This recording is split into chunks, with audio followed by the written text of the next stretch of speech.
Negative influence of social media influencers. Instagram, Facebook, YouTube എല്ലാ സ്ഥലത്തും ഉണ്ടാവും ഈറ്റിങ്ങൾ. നല്ല ടീമുണ്ട്. ഇതിൽ ചില നെഗറ്റീവ് ടീമിനെ കുറിച്ചാണ് പറയുന്നത്. ചില സാധനങ്ങൾ ട്രെൻഡാവും. ആത്മാവേപോ പണ്ട് ഒരു ട്രെൻഡായിരുന്നു. പിന്നെ ഇപ്പോൾ ഒരു കൂന്തൾ നിറച്ചത് അങ്ങനെ കുറേ ഈ ആത്മാവേപ്പോ കുറേ കണ്ട് അത് ട്രൈ ചെയ്യണ്ട വിചാരിച്ചിട്ട് ലാസ്റ്റ് ഒരു ദിവസം പോയിട്ട് ട്രൈ ചെയ്തതാണ്. കാടിവെള്ളം കുടിച്ച പോലെ ഉണ്ടായിരുന്നു.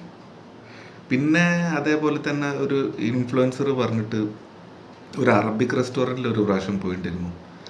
അപ്പോൾ റെസ്റ്റോറൻറ്റ് കണ്ടാൽ തന്നെ അറിയാം ഭയങ്കര ഹൈ പ്രൈസ് ആയിരിക്കും, ഭയങ്കര ഇതായിരിക്കും എന്നൊക്കെ.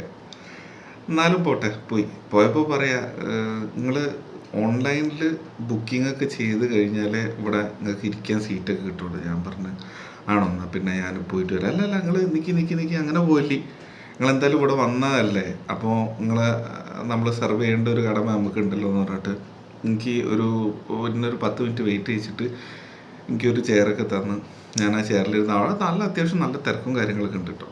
അപ്പോൾ ഫുഡ് ഓർഡർ ചെയ്ത്, അറബിക് ഫുഡാണല്ലോ. അപ്പോൾ മെനു നോക്കിയ സമയത്ത് എന്തോ ഒരു റൈസ് ആണ് ഓർഡർ ചെയ്ത്.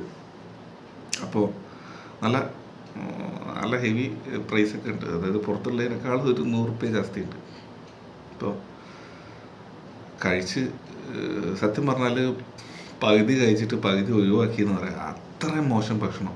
ഞാൻ നോക്കിയ സമയത്ത് ചുറ്റുള്ള ടേബിളിലൊക്കെ നോക്കിയ സമയത്ത് ഇപ്പുറത്തിരിക്കുന്ന ഒരു ഫാമിലി ഒരു ഫുഡ് ഓർഡർ ചെയ്ത് വിചാരിച്ച് അതിനും ആ ഒരു ഭക്ഷണം പർട്ടിക്കുലർ ഫുഡ് ഒരു സെലക്ട് ചെയ്തുകൊണ്ട് അതിന് ടേസ്റ്റ് ഇല്ലാത്തതെന്ന് വിചാരിച്ചിട്ട് അത് ഒഴിവാക്കി പകുതി മാത്രം കഴിച്ച് അവിടെ വെച്ചിട്ട് അടുത്ത ഫുഡ് ഓർഡർ ചെയ്ത് അതും പകുതി എങ്ങനെയൊക്കെയോ ഒക്കെ പൈസ കൊടുത്ത് വാങ്ങിയല്ലേ വിചാരിച്ചിട്ട് ഐറ്റങ്ങൾ പാവം അതും പകുതി കഴിച്ചിട്ടിട്ട് ഇതേപോലെ ഇറങ്ങിപ്പോയി. ഞാൻ നോക്കിയപ്പോൾ മിക്ക ടേബിളിലും ഇതേപോലെ പകുതി കഴിച്ചിട്ട ഫുഡാണ്.